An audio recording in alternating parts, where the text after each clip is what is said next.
Mais écoutez, ça c'est important. Quel que soit le péché d'un père, chez Dieu il reste un père. Père naturel comme père spirituel. Maintenant, Abraham est dans la présence de Dieu. Alors, qu'est-ce qu'Abraham va faire? Abraham, verset 23. Verset 23. Abraham s'approcha et dit. Ouais, il s'approche. C'est pourquoi dans Hébreux 4, c'est dit. Approchez-vous du trône de la grâce afin d'être secouru. Dieu est là. Mais Abraham ose s'approcher. Les amis de Dieu s'approchent de Dieu avec sans peur. Si tu es entré dans l'amitié de Dieu, si tu sais que tu es un fils, un fils de Dieu, alors mon frère, si tu n'es pas un enfant, tu es un fils, tu n'as pas peur. Abraham qui s'approche de Dieu là, ce n'est pas un Abraham sans péché. Ce n'est pas un Abraham parfait. C'est un Abraham que Dieu a choisi. Toi aussi tu es le choix de Dieu. Tu es le choix de Dieu. Tu as le droit de t'approcher de lui. Tu as le droit de venir dans sa présence. Si tu as péché, il y a ton père, j'ai péché. Simplement, même le fils prodigue nous a donné cette leçon-là. Il a gâché sa vie dans des plaisirs. Il a gâché sa vie. Il n'avait plus rien. Plus rien. Tout, rien. Mais il a dit, je me lèverai. J'irai vers mon père. C'est mon père, non?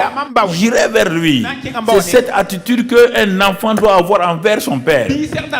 Si tu as une attitude mauvaise, parler à gauche, à droite, là, ça te disqualifie. Parce que les gens te jugent.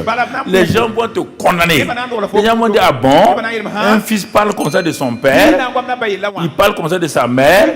Et la Bible dit dans le livre des Proverbes qu'une attitude comme ça, ça ne doit pas se faire. L'attitude d'honneur d'un fils envers son père doit être maintenue.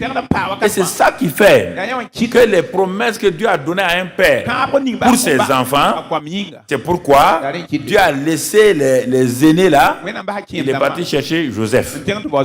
Parce que Joseph l'honorait. Joseph était collé à son père.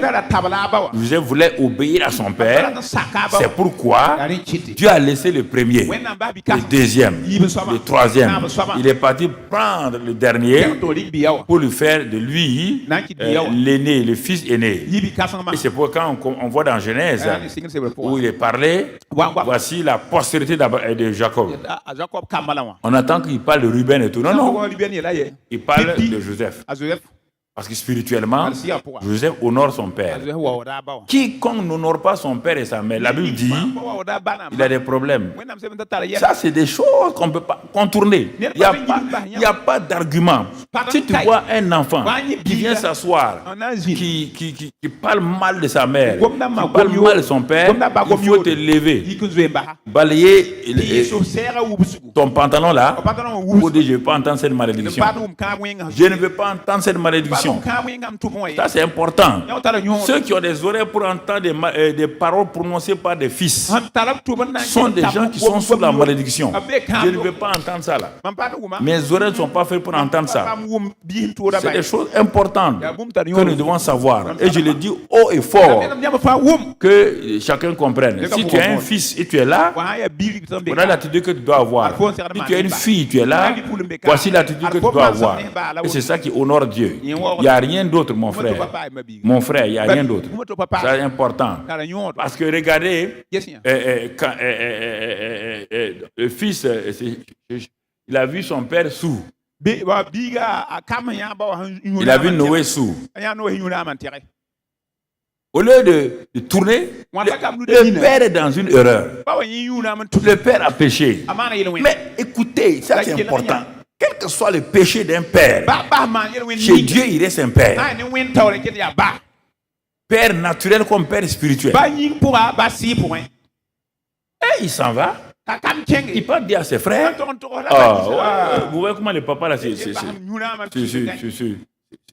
tu comportes? Un papa comme ça, il a bu. Et puis il est nu. Le frère il a dit, hein? Toi, tu as vu ça. Et tu viens nous dire à nous. Tu viens nous créer des malédictions. Ils ont pris une couverture. Marche arrière. Marche arrière.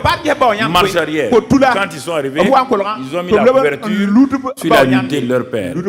Quand le père s'est réveillé, on a dit ce que le fils a fait. Il a maudit sa postérité. Comme ils sont déjà bénis. N'oubliez pas que les enfants de Noé étaient bénis. Genèse 9, non? Dieu a béni. Il ne peut pas maudire le fils là directement. Mais il a maudit sa postérité qu'on appelle Canaan. C'est eux qui sont devenus les Canaanites. Et comme ils sont devenus des gens maudits, Dieu a pris leur terre là, donné à Israël. Il ne faut pas que ta bénédiction t'échappe. Ton comportement avec tes parents sont déterminants pour ta destinée. Ah oui, ça c'est déterminant pour ta destinée. Si tu t'amuses à ça, tu es en train sur un mauvais chemin et ce sera malheur à toi.